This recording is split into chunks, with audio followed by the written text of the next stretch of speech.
Olá pessoal, estamos aqui no finalzinho dessa semana, estamos no penúltimo dia e eu quero convidar você a abrir sua Bíblia em Lucas capítulo 15. Nós temos aí as 3 parábolas mais famosas que Jesus contou e eu quero que você, antes de ler as parábolas, preste atenção no verso 1. O verso 1 você verá os fariseus questionando a Cristo do porquê ele se misturava com pessoas que em seus dias eram tidas como amaldiçoadas, como rejeitadas, à margem da sociedade. E é nesse contexto que Jesus então profere essas parábolas. Eu quero que você preste atenção no personagem principal dessas 3 parábolas. Nós às vezes nos concentramos muito, tanto naquela ovelha que ficou para trás, como no filho que foi para o país distante, ou como na moeda que se perdeu. Mas o contexto de toda a parábola, de todas essas parábolas ali, está na diligência da busca daquele que perdeu o objeto, e não do objeto perdido em si.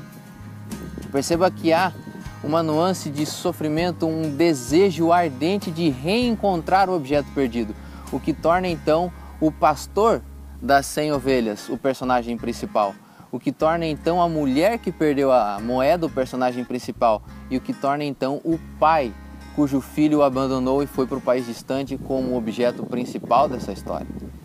Veja que Jesus, ao relatar essas histórias, ao contar essas histórias, ele não trata estas pessoas a quem os fariseus tinham como rejeitados, como rebeldes, como pessoas desse tipo. Ele os trata como pessoas perdidas que precisavam de uma orientação, precisavam de ajuda para voltar ao caminho que um dia elas pertenceram. Quando nós nos dirigimos a estas pessoas, a maior dica, o maior conselho que Jesus pode nos dar, a maior instrução que Ele nos deixou é não tratá-las como se fossem rebeldes, mas tratá-las como pessoas que precisam de orientação, pessoas que precisam de ajuda para voltar para o caminho que um dia trilharam. Perceba que ao nos dar esta missão, ao nos conceder o privilégio de trazer pessoas de volta para o redil do grande pastor, Jesus não nos torna melhor do que nenhuma delas, mas nos torna mais responsáveis do que estas pessoas. Então, quando nós nos dirigimos a elas, não arrote santidade, não faça de conta que você é a salvação para todos e a resolução para todos os problemas, porque na verdade você é um objeto usado, um instrumento usado nas mãos de Deus para resgatá-las. O amor do Pai manifestado em nós trará essas pessoas de volta para o lar. Trará o filho de volta do país distante, para o seio do Pai, para que então todo o céu se alegre, para que toda a família de Deus se alegre, porque aquele que um dia foi perdido, hoje está encontrado. Aquele que um dia esteve no país distante, hoje está em casa.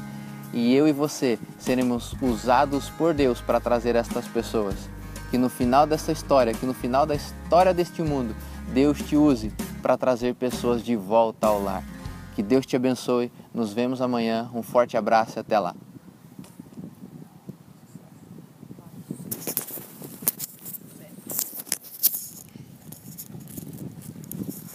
Tem problema, seu